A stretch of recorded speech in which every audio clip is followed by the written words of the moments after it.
A large field with many people standing. They were looking at this place very carefully because no one knew how they got here. There was going to be a race among these people where only one person would be the winner. There was a total of 80 people, among whom everyone except one would be a loser, meaning those who lost would be losers. The name of this race was Humans Race. There were some rules to this race that everyone had to keep. Running on the path and not touching even a little grass that was alongside the path. They had to keep running only on the outer side roads and follow the arrows, meaning they had to go in the direction the arrows were pointing, because that was the only way. These rules were quite simple and easy, but if they broke even one rule, they would be killed. This was a race of death. And if one person lapped another person twice, meaning once they completed the circle, and then crossed them again, that person would be killed. The one who was lapped twice, meaning the one who was overtaken twice, would be killed. The simple rule was run or die. Only secure places were homes, schools, jails, hotels. If people were inside them, they were safe, and this was the entire human race. A girl who had lost her parents to cancer was sitting in the hospital, very worried because her younger sister was also suffering from this deadly disease. She couldn't fight the disease and had lost because in one illness she had lost her entire family. She hadn't yet recovered from this grief when she suddenly found out that she also had cancer. Upon learning this, she felt sad but didn't lose courage. She decided that she would fight this disease for her family. With this hope, she completely changed her life and started working hard on her body. Along with this, she was also taking medicine for quite some time. After working hard for many days, she went to the doctor for her checkup. Seeing her dedication, the doctor was also quite surprised because she had defeated this deadly disease. Her cancer was cured. Happily, she was on her way home in the car when suddenly everything turned white and the girl passed out. But when she opened her eyes, she found herself in this human race. She didn't know how she got there and who brought her. The rules of the race echoed in everyone's minds. A race happening in a place unknown to all, even to the girl standing among them. No one knew how they got there. Suddenly, a blinding white light appeared. And when they opened their eyes, 80 people from across the world, children, elders, sick, disabled, workers all stood together, terrified. The first mistake came from a girl with cancer. In panic, she stepped off the road onto the grass. Marks appeared on her face, and within seconds her head exploded. The crowd screamed in horror. Chaos followed. People ran blindly, and those who stepped on the grass met the same gruesome fate. Among the survivors were two former soldiers, Eddie and his close friend. Eddie had lost half his leg in Afghanistan, saved only because his friend had risked his life for him. Since then, they had been inseparable. As the panic spread, they noticed a deaf couple struggling nearby. A woman shoved past them, and suddenly, when the white light struck, all these people, the soldiers, the woman, the couple, were brought here together. Others came from different corners of the world. Then came a chilling realization. The race had begun. A voice counted down how many were dying and how many remained. The race was unfair. The old, weak, and sick stood no chance. Eddie and his friend stayed on the road, careful not to step off it. Around them, houses, schools, hotels, and even jails appeared along the path, parts of an endless loop. Those who left the road met the same fate as the first girl, instant death. After completing a full lap, Eddie and his friend found themselves near a jail again. They saw a Japanese girl crying, her leg broken, while her younger brother tried to comfort her. Eddie's friend helped them aside and told them not to panic, promising to return. But he knew deep down there was no going back. Stopping meant death. They moved on, guilt weighing heavy. Soon they encountered a priest who believed this was a divine test, that the path led to heaven.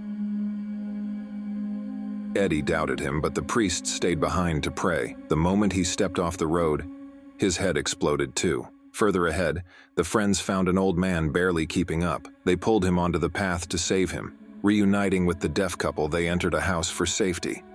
Eddie guarded the door while his friend made sure no one moved ahead. If anyone lapped the old man, he would die. They decided to hold their ground, protecting him as the race continued outside. Then, through signs from the deaf couple, Eddie's friend learned the truth. The blinding light hadn't come from the ground, but from the sky. It wasn't divine, it was extraterrestrial. The priest, the old man, the pregnant woman, the soldiers all had been taken by aliens. This entire race was an experiment, a test to study human behavior, how they reacted under fear, pressure, and survival. In the end, it wasn't about winning.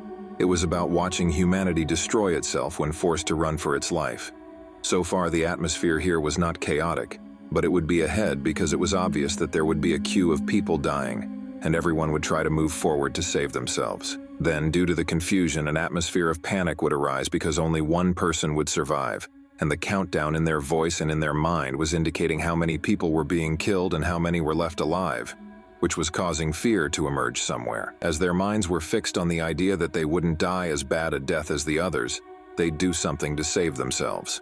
A woman was hastily creating chaos, asking, "What's your problem? You've imprisoned all of us here more eagerly than a player." A player who was outside to leave pushed Eddie, who was guarding the old man, and because he pushed the old man, his head cracked and he died.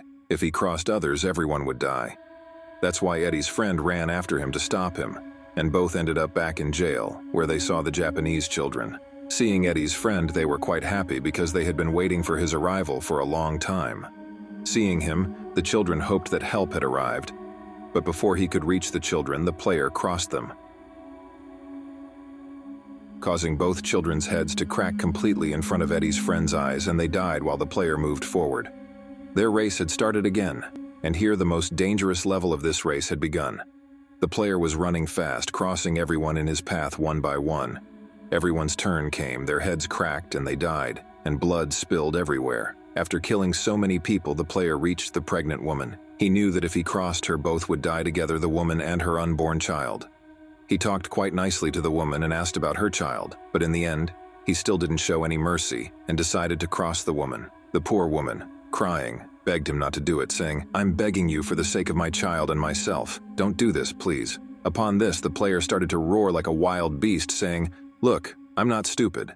If I don't cross you, someone else will, and then I'll die. And anyway, only one person will survive from here, so it's necessary for me to save myself." Saying this, he moved forward, and with him, the head of the child in the woman's belly cracked first, causing the woman's stomach to be severely injured.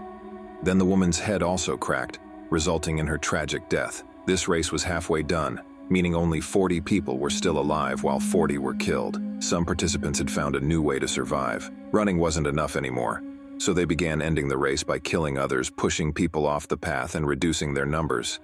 Their plan worked. Soon only 3 of them were left. One guarded the main door while the other 2 waited at the back, throwing anyone who came near onto the deadly grass. They killed one after another, bringing the countdown from 40 to 29.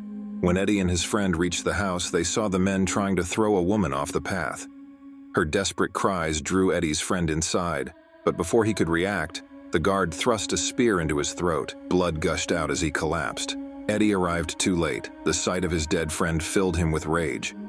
Grabbing his stick, he smashed one man's face, then strangled another.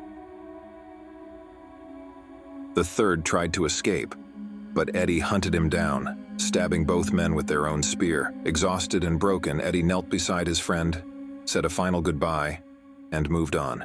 Ahead, the race continued with only a few survivors, the deaf couple and a lone woman. The rule remained cruel. If the couple crossed the woman, she would die. If the player behind crossed them, all 3 would die. They tried to threaten him with arrows, but during the chaos, the deaf girl accidentally passed the woman. Instantly, the woman's head was severed. The player used the moment to flee, though the deaf man shot an arrow into his leg. Still, the player reached a school building, a safe zone, and survived.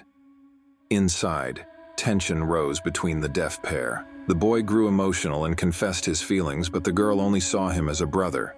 Angry, he struck her, thinking she was dead, but she awoke, attacked him, and pushed him onto the grass. His head burst apart and she lay still, pretending to be dead. Then, as the player came inside the house, the girl attacked him with a weapon, and he fell, sitting on top of him. The girl struck his face several times until he died. She crushed his entire face with her hands.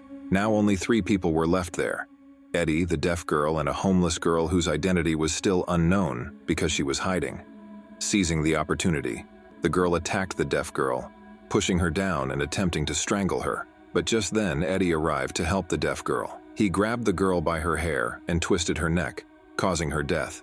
Eddie helped the deaf girl because he thought she was innocent. The race was on at its final level, where only 2 people remained: Eddie and the deaf girl. They faced each other and looked up at the sky to see that they were being tested by some alien creatures as well, checking their behavior, which was quite strange to think about. Here, the deaf girl took the opportunity to push Eddie onto the grass to save her own life. However, since he had sticks, he managed to survive because his foot didn't touch the ground.